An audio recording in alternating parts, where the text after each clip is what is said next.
राजा वचन ग्राही उनका।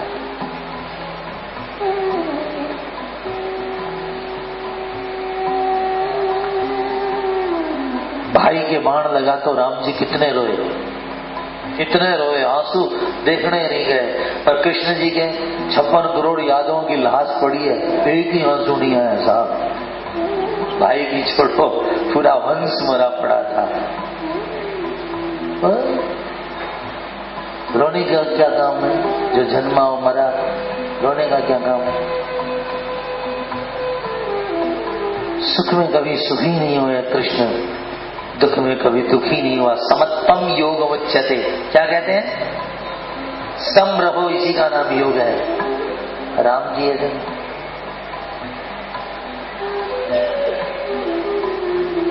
मैं इसलिए कृष्ण को बीच में लाया, जब मर्यादा पुरुषोत्तम राम को देखना है। कृष्ण युग धर्म था, युग धर्म था, जैसा युग था वैसा काम किया। और हमारे राम जी धर्म युग है, ब्रह्म विद्यमान है। ब्रह्म सब जगह, मिट्टी में, फूल में, पत्ते में ब्रह्म विद्यमान है। पर राम वर्तमान है, आज भी है। राम हमारा वर्तमान है साहब। ब्रह्म से हमारा काम नहीं हो पाएगा, पर राम से हमारा काम, क्योंकि हमारी जिंदगी का वर्तमान है।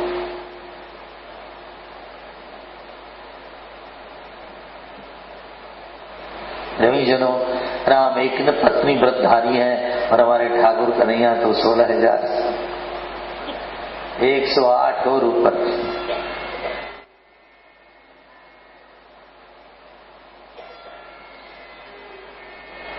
पर आप ध्यान दें, मर्यादा पुरुषोत्तम राम का चरित्र कितना प्यारा, कितना पवित्र है। आइए ज्यादा बातें न करते हुए, दशरथ जी के घर में आनंद हुआ है। दशरथ के आनंद भयो, जय हो राजा राम की, आनंद हुआ है। अब आइए, बालक के रोने की ध्वनि सुनाई दी, सुनी वचन सुजाना। दुनिया में सबसे बड़ा कथावाचक कौन है? भगवान। कोई 5 साल में कथा करी, कोई 10 साल में करी, कोई 15। भगवान जन्मता ही कथा शुरू, कई कथा सुनाई मात बुझाई। जन्मता ही कथा वाचनी शुरू, कई कथा सुनाई मात बुझाई।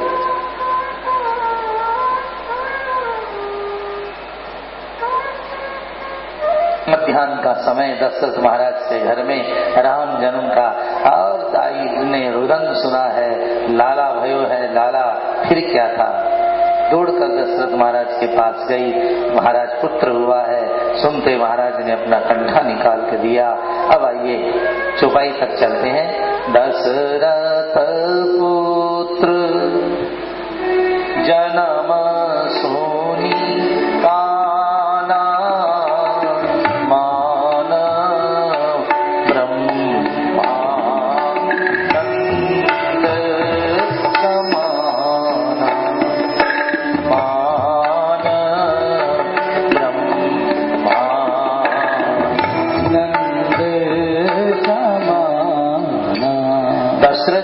पुत्र जन्म सुना तो ऐसा लगा मानो ब्रह्मानंद समा गया है कानों में। किससे सुना दशरथ जी ने पुत्र जन्म? कानों से। कल भी मैंने जोर दिया, गुरु ने अपने शिष्य से पूछा, बेटा इस शरीर में सबसे बढ़िया इंद्री कौन सी है? किसी ने कहा आंख है, दुनिया देखते हैं। किसी ने कहा मुंह है, हम बोलते हैं। किसी ने कहा जीभ है, किसी ने कहा हाथ है, किसी ने कहा पांव है। पर एक शिष्य ने कहा नहीं गुरुजी, सबसे बड़ी इंद्री कान है। कहा कैसे बेटा? कहा सदगुरु के वचनों का विश्वास करके हम मरने वाले होकर के भी अमर ब्रह्म की प्राप्ति कर जाते हैं। इसलिए कान सबसे बड़ी इंद्रियों में इंद्रियां कौन सी बड़ी है? कान। क्योंकि इसी से तो हम सदगुरु के वचन सुनते हैं, कथा सुनते हैं, कीर्तन सुनते हैं। जैसे रुई जैसे बादलों पर बैठकर पानी, मनो मनो मनो पानी आता है, रुई जैसे बदल। कितना मनोपानी आता है। ऐसे ही महापुरुषों की वचन पर बैठा हुआ अनंत ब्रह्मांड का मालिक हमारे कान में समा जाता है। बदल कितना पानी ला सकते हैं। ऐसी महापुरुषों की वाणी कौन से ब्रह्म को ला सकती है जो अखंड भूमंडल में रहने वाला है। दशरथ जी ने कान से सुना तो बहुत मानो ब्रह्मानंद, ऐसा लगा जैसे ब्रह्मानंद आ गया। दशरथ जी को लगा सब जगह राम ही राम, राम ही राम, ब्रह्मानंद समाना, माने सब जगह भगवान समा गया है।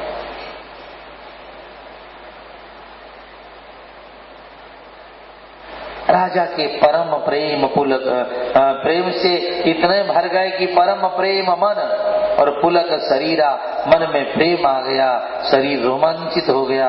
महाराज उठना चाहते थे पर उठ नहीं पा रहे हैं। क्यों नहीं उठ पा रहे हैं?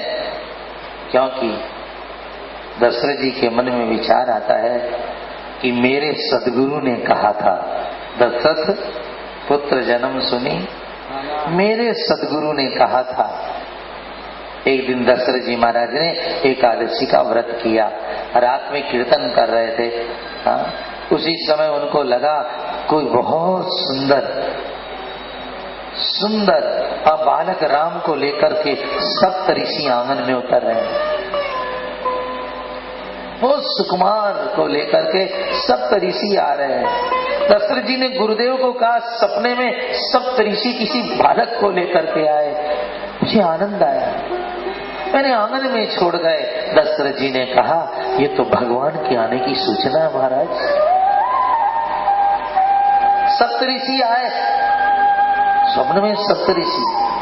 एक बात का ध्यान दे लेना आप लोग, कलयुग में भगवान का प्रत्यक्ष दर्शन होना बड़ा मुश्किल है। नहीं होता ऐसा नहीं, होना बड़ा मुश्किल है। लेकिन किसी बहन को, किसी बेटी को, किसी भाई को सपने में ठाकुर जी की झांकी हो, उस दिन दिवाली मनानी चाहिए, क्योंकि स्वप्न दर्शन कलयुग का श्रेष्ठ दर्शन बताया गया है। आपको आता है सपना में ठाकुर जी? तो आप कर चुके दर्शन। स्वप्न दर्शन श्रेष्ठ दर्शन है कलयुग में। पापो हम पाप कर्मा हम कैसे आएंगे ठाकुर जी सामने? और किसी को सपने में भी झांकी हो, मायरी मैं तो सुपना में परण्या गोपाल।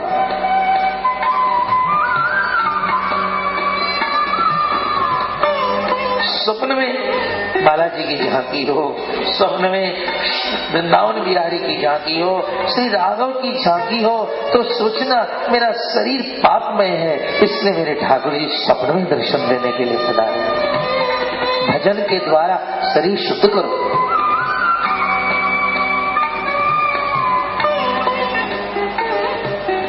राजा परम प्रेम, उठना चाहते उठा नहीं जाता, क्योंकि गुरुदेव ने कहा था भगवान आएंगे, और मेरे गुरुदेव की बात झूठी नहीं हो सकती है।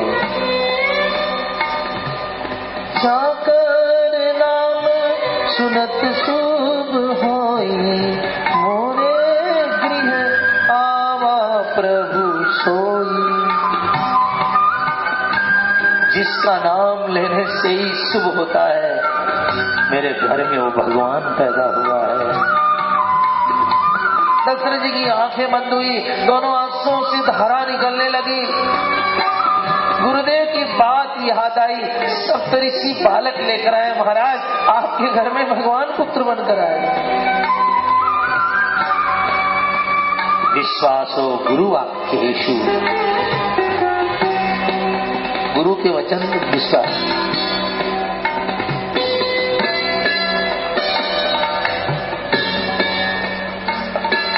दशरथ महाराज आनंद में मगन हो गए और परमानंद पूरी मन राजा,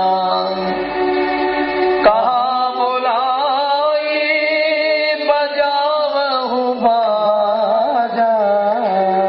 दशरथ महाराज ने कहा बजाओ बाजा, बाजे वालों आओ और बाजे। यहाँ प्रेम की हद बताई गई है। राजा है, मंत्री को बोलते, मंत्री बाजे वालों को बोलते, और महाराज इतने प्रेम में आ गए, सीधे बाजे वालों को बोल दिया, यह बाजे बजाओ। यह प्रेम की अधिकता। प्रेम जब अधिक हो जाता ना तो फिर सारे बंधन छूट जाते हैं साहब। मुझे महाभारत की एक कथा याद है।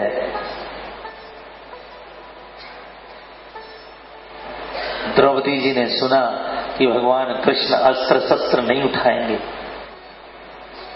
और महाभारत में तो फिर जीत होगी नहीं पांडवों की। कृष्ण जी आए तो द्रौपदी जी ने कमरा बंद कर लिया कि जब अस्त्र शस्त्र ही नहीं उठाएंगे तो दुर्योधन के खींचे हुए बाल क्या उनके खून से सींचे भी ना रह जाएंगे। अति नाराज हो गई द्रौपदी, बहुत नाराज हो गई, कमरा बंद कर लिया। युधिष्ठिर जी ने बुलाव भेजा, सबने बुलाव भेजा। द्रौपदी जी ने कहा मुझे आना ही नहीं कृष्ण के सामने। तब भीमसेन को भेजा कि जा द्रौपदी को तू लेकर आ। जो भीमसेन गए, द्रौपदी जी ने कहा मैं नहीं जाऊंगा। जब उनको पता इतना बड़ा मेरे साथ, उनके भक्त के साथ इतना बड़ा दुर्घटना घट गई है, और फिर वो प्रण कर रहे हैं कि अस्त्र शस्त्र नहीं उठाएंगे। वहां क्या कहा था भगवान ने, चाहे सूरज बर्फ देने लग जाए, चाहे हिमालय पानी हो जाए, द्रौपदी कुरुवंश का नाश कर दूंगा मैं। साड़ी खींची थी तब बोले थे भगवान।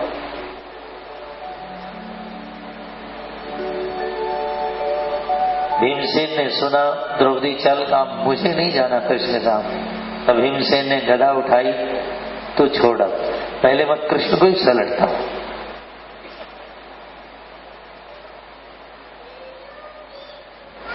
आज मैं कृष्ण को छोड़ूंगा नहीं, पहले मैं कृष्ण को ही सलटता हूं कि तेरे को वचन दे करके अस्त्र शस्त्र न उठाने का प्रण कर रहा है, आज छोड़ने वाला नहीं। और जो ही गदा लेकर के चले, जो ही गदा लेकर चलने लगे, द्रौपदी जी ने हाथ पकड़ा, नहीं कृष्ण को तुम कुछ नहीं बोलो, मैं तुम्हारे साथ चलने को तैयार हूं। और द्रौपदी कृष्ण के पास गई। बस वहां का एक श्लोक देखने लायक है। द्रौपदी कृष्ण के पास में गई तो भगवान कृष्ण इतने खुश हुए, इतने खुश हुए कि भीमसेन तुमने एक रूठे हुए भक्त को मना करके आज मेरा बहुत बड़ा काम किया है। क्योंकि द्रौपदी जिस तरह रूठी, मैं तो काम गया, तुमने आज रूठे हुए भक्त को मना के बहुत बड़ा काम किया है, इसलिए जो चाहो सो वरदान मांग लो। भीमसेन ने कहा सच में दोगे? हाँ हाँ। बड़ा सुंदर। भीमसेन ने कहा यदि देना तो ये वरदान दो, हे कृष्ण आइंदा कभी द्रौपदी को रूठाना मत,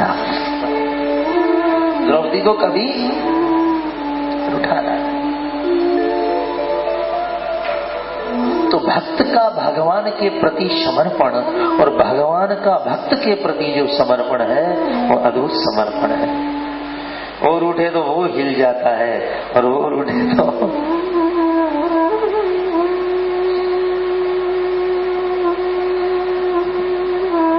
दशरथ महाराज की स्थिति भी ऐसी, प्रेम में अटपटे हो गए कि बोलना चाहते हैं बोला नहीं जाता, खड़े होना चाहते हैं खड़े नहीं हो जाता, बैठना चाहते हैं बैठा नहीं जाता, चाहत उठन करत मति, उठना चाहने की मति करते पर उठ नहीं पाते। क्यों नहीं उठ पाते हैं? क्योंकि जाकर नाम सुनत शुभ होई, मोरे गृह आवा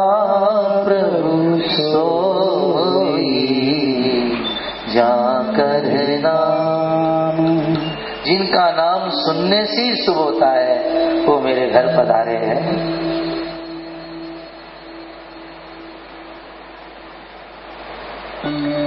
जीवन का आनंद इसी में है कि भगवान की आने की प्रतीक्षा हो, और जीवन का आनंद इसी में है प्रतीक्षा करते हुए गोविंद का दर्शन हो। दोनों बातें। राजा दशरथ जी ने प्रतीक्षा बहुत की। देखो, जनक महाराज और राजा दशरथ दोनों को खड़े करें हम लोग, तो जनक जी ने बिल्कुल प्रतीक्षा नहीं की, और दशरथ जी को पहले तो जवानी से लेकर बुढ़ापे तक प्रतीक्षा करनी पड़ी, कब संतान होगी, कब संतान होगी। फिर एक दिन गुरु जी के पास में गया, गुरु जी ने कहा थोड़े दिन प्रतीक्षा कर, श्रृंगी ऋषि को बुला रहा हूँ। फिर प्रतीक्षा, गुरु जी आए तो बोले अच्छा मुहूर्त निकालता हूँ। फिर प्रतीक्षा, मुहूर्त आई तो फिर यज्ञ हुआ। फिर प्रतीक्षा, कब अग्निदेव आएंगे, और अग्निदेव खीर लेकर आ गए तो क्या है। फिर प्रतीक्षा, 2 महीने कब राम आएंगे। तो दशरथ जी की जिंदगी में प्रतीक्षा ही प्रतीक्षा है। और हमारे जनक जी को ले तो जनक जी को प्रतीक्षा ही नहीं है, उन्हें यज्ञ करना था। गुरुदेव ने कहा, सदानंद जी ने, कर्तव्यनिष्ठ राजा को ही देश में पानी बरसता है। बस वो हल लेकर खुद जोत रहे थे, और उसी समय घट से जानकी जी का प्रागट्य हो गया। वहां प्रतीक्षा नहीं। गुरु वशिष्ठ कह गयो हकारा। दशरथ जी के पास वशिष्ठ जी महाराज ब्राह्मणों को लेकर के आते हैं। दशरथ जी की इच्छा है कि मैं राम जी का दर्शन करूं, राम जी का दर्शन करूं। पर देखा जो स्त्रियां 4-4 हाथ का घूंघट रखती थी, आज घूंघट खोल के नाच रही। दशरथ जी विचार करते हैं, आज राजमहल को क्या हो गया है। इतनी भीड़ हो गई है दर्शन करने वालों की कि राजाधिराज महाराजाधिराज को कोई मार्ग नहीं दे रहा था।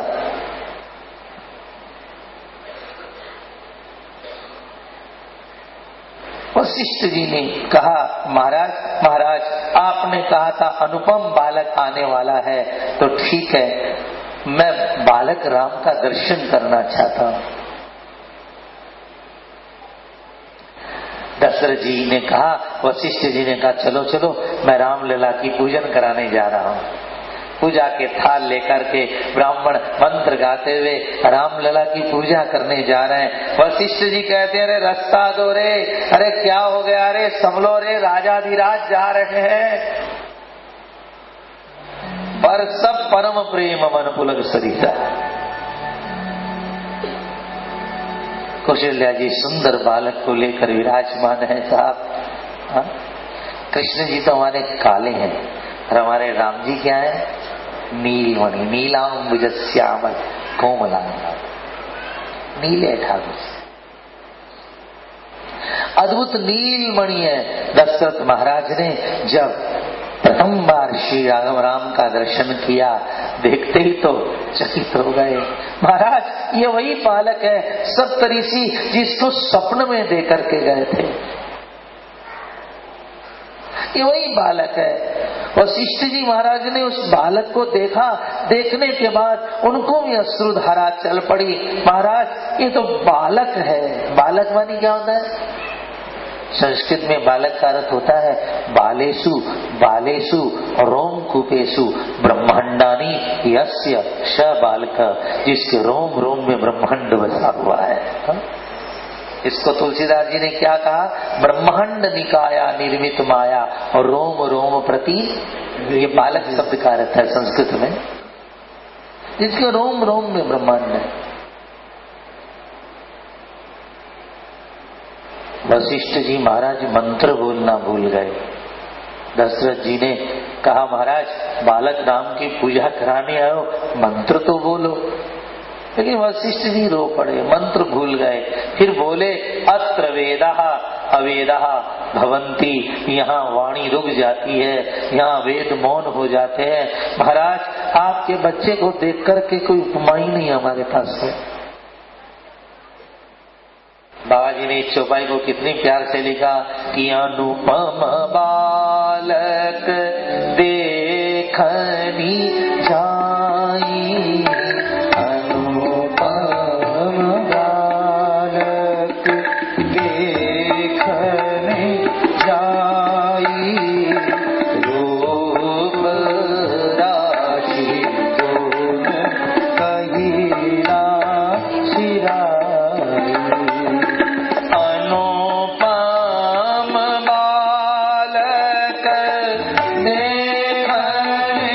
जाई, अनुपम बालक देखने जाई, रूप राशि गुण सही ना सिराई, रूप राशि गुण कही ना सिराई, अनुपम बालक देखनी, ऐसी बालक को देखा जिसकी उपमाई नहीं है।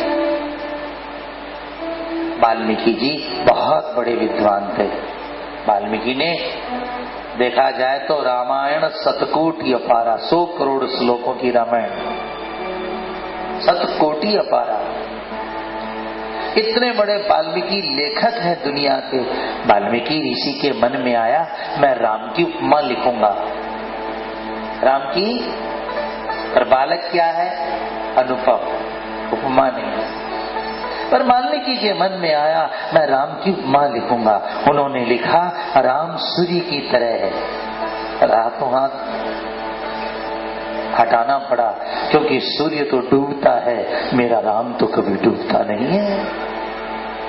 सूरज की उपमा कैसे होगी? राम चांद की तरह है, फिर हटाना पड़ा क्योंकि चांद में कलंक है, मेरा राम तो निष्कलंक है। राम समुद्र की तरह है, समुद्र तो खारा है, राम तो मीठा ही मीठा है भाई। उपमा है। राम अग्नि की तरह, अग्नि तो हाथ भी जला देती है, पर राम तो किसी को जलाता नहीं साहब। राम क्या है? दिन कहो तो रात हो जाती है, रात है तो ढल जाती है। राम तो ढलता नहीं। आखिरी में वाल्मीकि ऋषि ने कलम की अंतिम बात लिखी, राम तो राम ही है, राम जैसा दूसरा कोई पैदा ही नहीं हुआ। अनुपम। राम रामेति रामेति रमे रामे मनोरमे, राम जैसा राम ही है बस। अब आप राम के बराबर किसी को खड़ा मत कर देना, ये राम जी के सर है ना। अनुपम।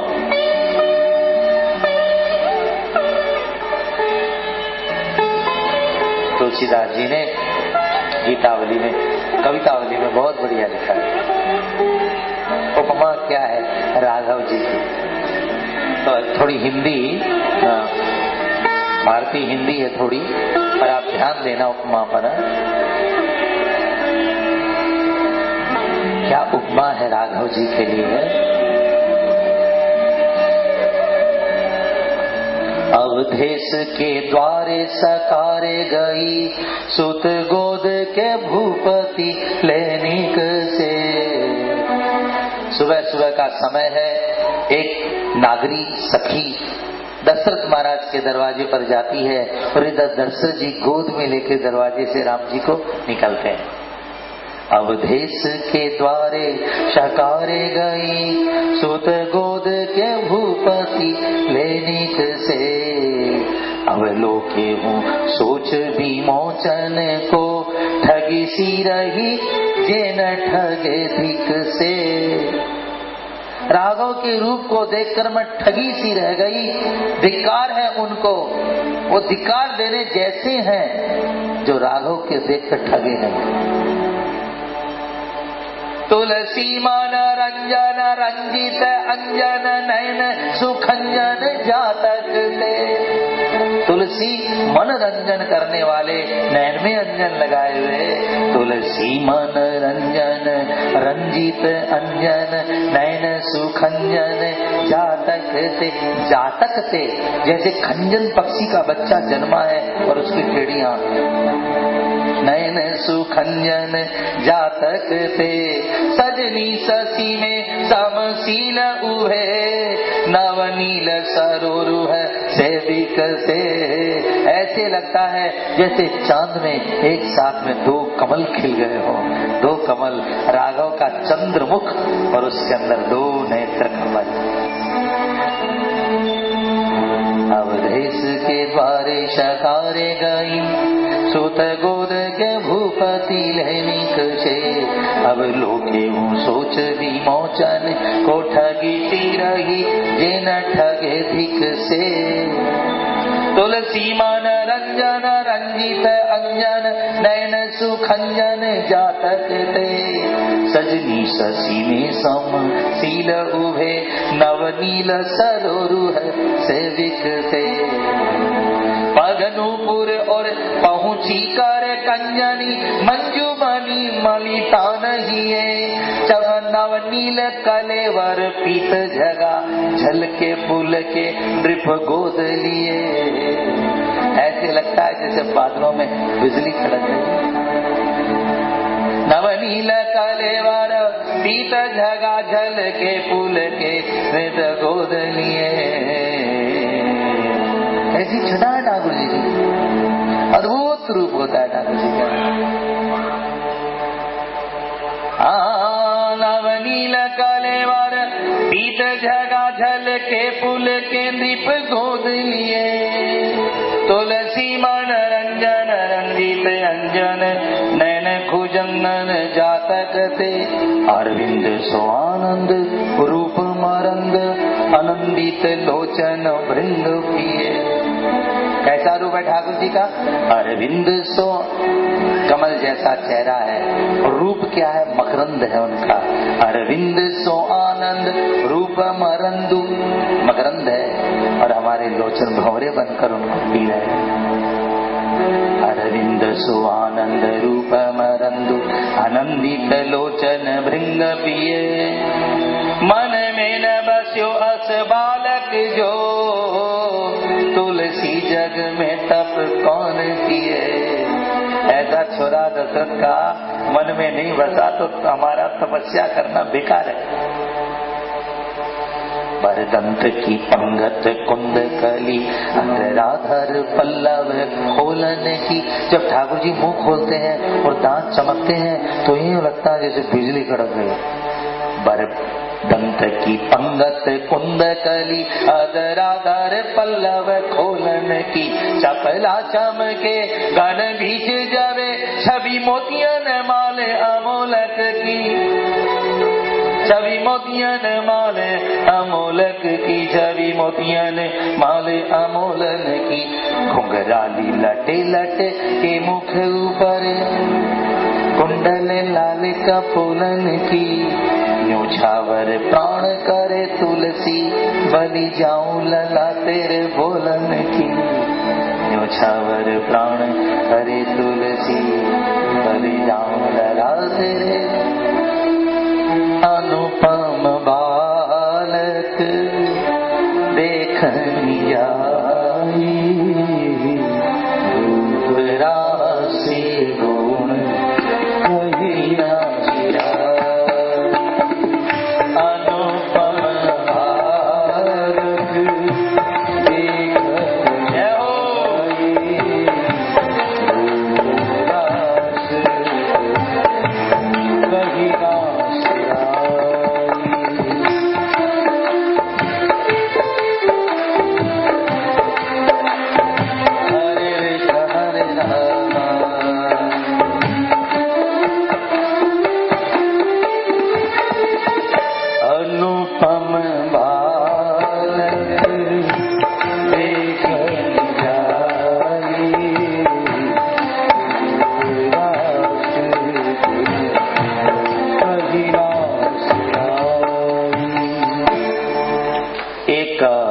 नागरी सखी कौशल्या जी के पास में गई। कौशल्या जी, मैंने दूब पी करके, दूब का रस पी के एकादशी का व्रत किया है। ये छोरा तो मेरे आशीर्वाद से हुआ है। मैं एकादशी करती हूँ आपके लिए। कौशल्या जी वंदन करती है। इस उम्र में बच्चे का होना कृपा दर्शाता है, आपकी कृपा है।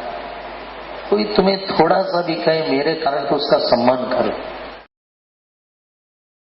भैया मेरे कारण हुआ तो अपने गले का ये चंद्रहार, कौशल्या जी ने हाथों हाथ चंद्रहार दिया, लो पहनो चंद्रहार। अरे आज तो जो मांगे सो दे दूं मैं। वो नागरी चंद्रहार पहन के नाच रही है, धन मिला। कई लोगों को लक्ष्मी आए तो बहुत खुश होते हैं। सोचो लक्ष्मी आवे तो आदमी खुश होता है, जिसकी जीवन में लक्ष्मी नारायण आ जाए तो कितना खुश होगा। लक्ष्मी के आने से जगत नाचता है, लक्ष्मी के आने, नारायण के आने से संत नाचता है। वह नाच रही है, मेरे को चंद्रहार मिला। पड़ोसन ने कहा क्या लाई का, देख नहीं रहे चंद्रहार। वह भी गई। कौशल्या मैया, मैंने दूध पीकर एकादशी का व्रत किया है। हाँ, सब व्रत करते थे वहां।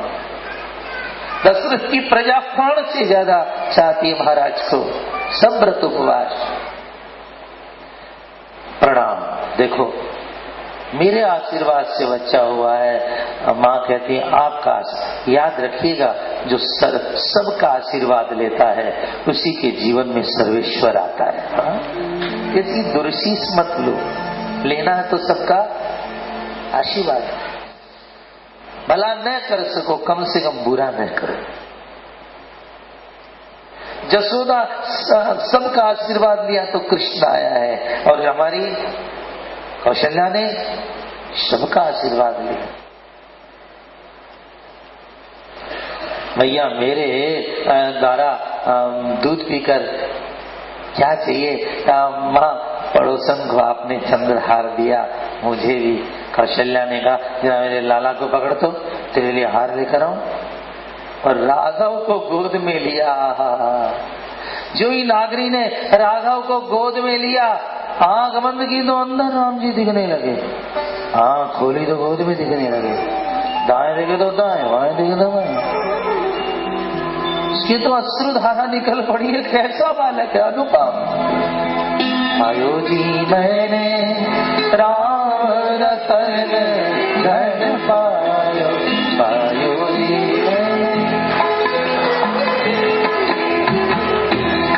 बोलिए, आयो जी मैंने राम रतन धन। आंखें बंद करे तो अंदर राम, आंखें खोले तो गोद में राम। राम रतन धन पायो।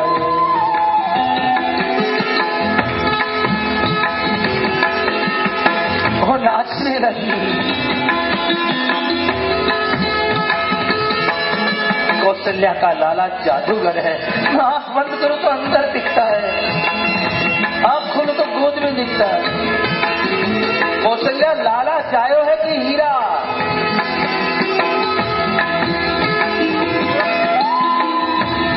मैंने गुरु से मंत्र लिया था, आज मेरा मंत्र सफल हो गया। वस्तु अमोलक कई मेरे सद्गुरु, वस्तु अमोलक कई मेरे सद्गुरु। कृपा कर अपनायो तूने मोहे, कृपा कर अपनायो। आयो जी मैंने राम रतन धन पायो, आयो जी मैंने राम रतन धन पायो।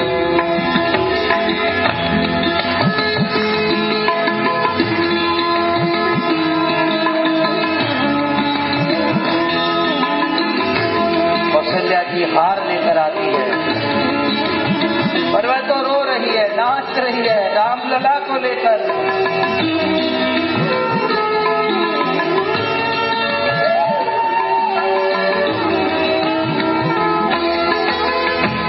जस की नाव जीवतिया सद्गुरु सत की नाव।